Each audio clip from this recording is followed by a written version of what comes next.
Well, going back to what I said earlier, I'm really proud of every deal where everybody feels happy. But you mentioned the Herbert Hoover fishing retreat. That was really a fascinating property. It's located in the Catoctin Mountains, north of Frederick, Maryland, and it was the original Camp David before Okay.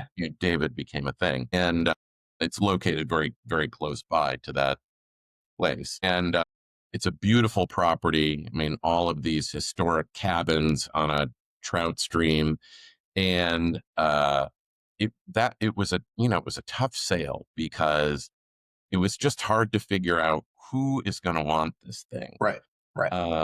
And ultimately, I mean, it's public information now.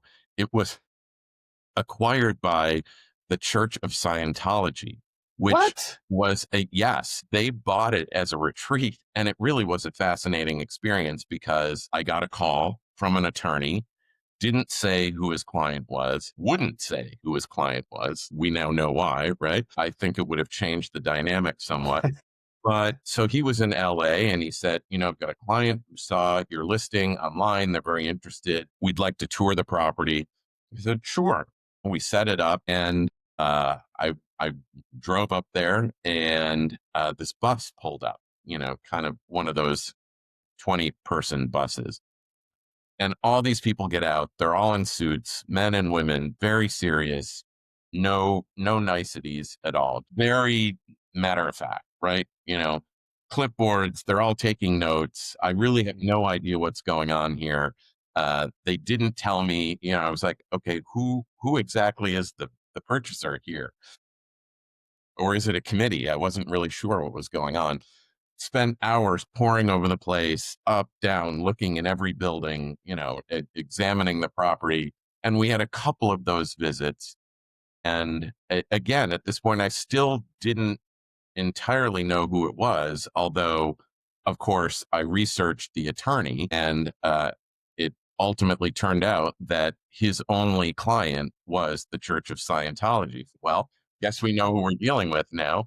Yeah. And he would call me or leave me emails at all hours of the day and night.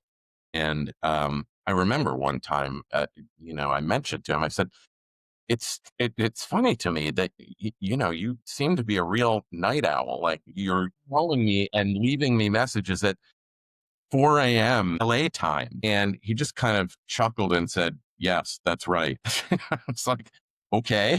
You meet some weird people in this business, man. Those electrodes that, I don't know what he was doing, but it really was a fascinating deal. Now, ultimately, I'm not sure the people in Thurmont, Maryland, where the property is located, were super excited about the fact that the Church of Scientology was buying a historic retreat.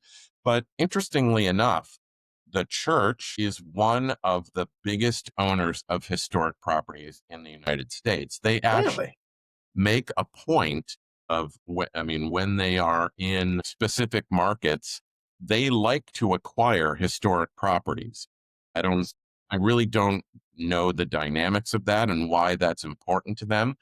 But if you look at the other properties that they own in different cities around the United States, and frankly, in places around the world, they own some really remarkable properties. So it's, it was an interesting deal to do.